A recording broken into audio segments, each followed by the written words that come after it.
we have obviously seen that the COVID vaccination, which is not a traditional vaccine, required more tthan 1, 2, 3 boosters. So that kept on going. That's definitely more money in the bank.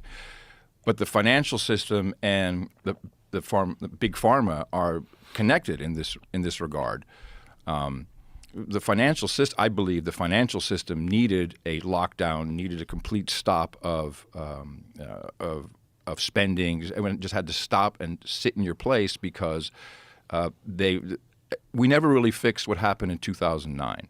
That was all shoved under the rug, and we just took interest rates down to almost zero. Free money, and that stimulated everything. We got free money for everything. Free money for every company, every DoorDash, every Silicon Valley, thing. You don't have to make profit. We'll just raise more money. Keep going.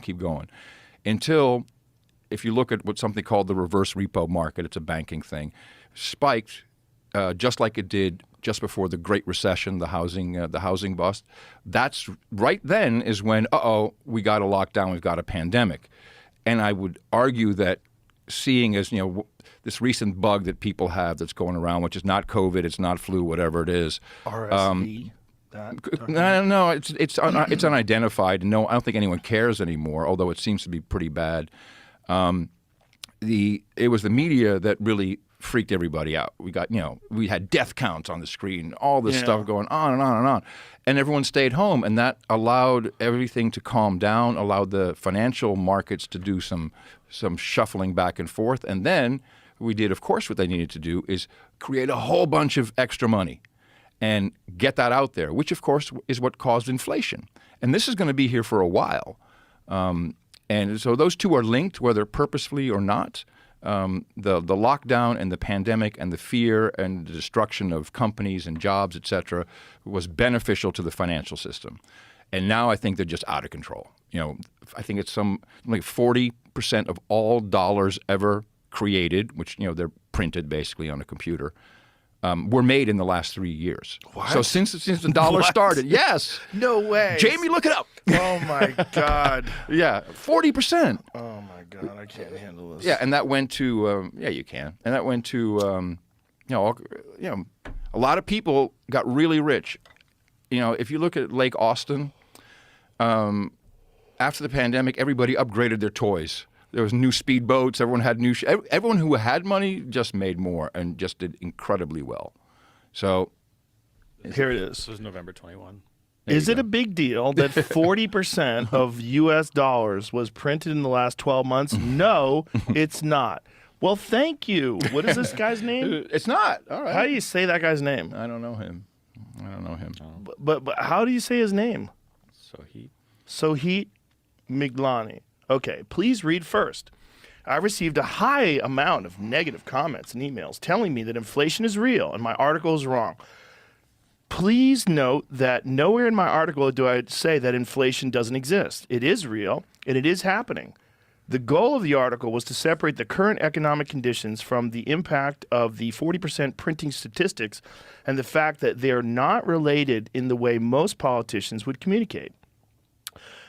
I'm sure if you read enough articles, seen enough TikToks and tweets about this statistic, it sounds like a scary fact, and mostly it's been used by polarizing figures on social media. I'm polarizing. You are a polarizing I'm a polarizer, brother. On social media to drive hysteria and scare people. Sure. Or for polarizing the public against their political opponent. But what does this figure mean? And is it really that big of a deal? The simple answer is no, it's not a big deal. The explanation is slightly complicated and informed by socioeconomics. Well, I can tell you what this leads to. This is MMT, or modern monetary theory. And this is something that the economists are all in on. And the idea is, like Japan, you can just keep printing money, handing it out. And if you think unemployment insurance in Texas, even though it's supposed to be for 3 months, it is on par with a $65,000 or $70,000 a year salary. I mean, you can get by on unemployment insurance pretty well for a bit. The modern monetary theory really is, like the universal basic income. Andrew Yang, that was his thing. This is what Japan did. and it's called the Japanese debt trap.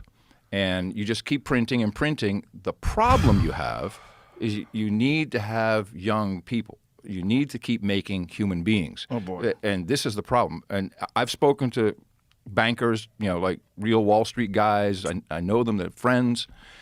And they say, oh, we have nothing to worry about in America when it comes to modern monetary theory. So why not? Because if we don't make enough babies, we'll just import them. Hence the border being pretty much open. Just keep people coming in. That's the idea. Wait, you really think that the reason why they leave the border porous is because we need more immigrants because they're printing more money? You need humans, literally need humans to do stuff. We're So not. they're calculating this in a long game? Yeah. But don't you think that part of what they're doing is it's combined with this idea that you don't need ID to vote? And then it's also combined with this idea that I think that's a red herring. But in some places, they're saying that they want illegal aliens to be able to vote. Yeah, New York. Right. Yeah. Which is very strange. It's really odd because you're kind of encouraging people to stay illegal if that's the case. Because one of the plus sides of being involved in a country is you get to vote. Right, you get to decide like, hey, I don't like this guy or I like that guy. Right. Like if you're not really a part of the country, but you've snuck over here, now all of a sudden you are a part of the country. Like, what's the difference if you could vote? Like, what separates it? You don't really pay taxes, so are you being taxed?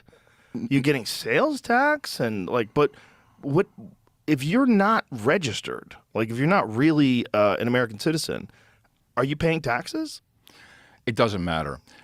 I do not know a single Wall Street guy who gives a fuck about which party is in power. They don't care. Doesn't matter. That does not matter. It's a uniparty, essentially. Right. Look at the military-industrial complex. Republicans and Democrats are all for war. Yay! Let's go buy some more shit.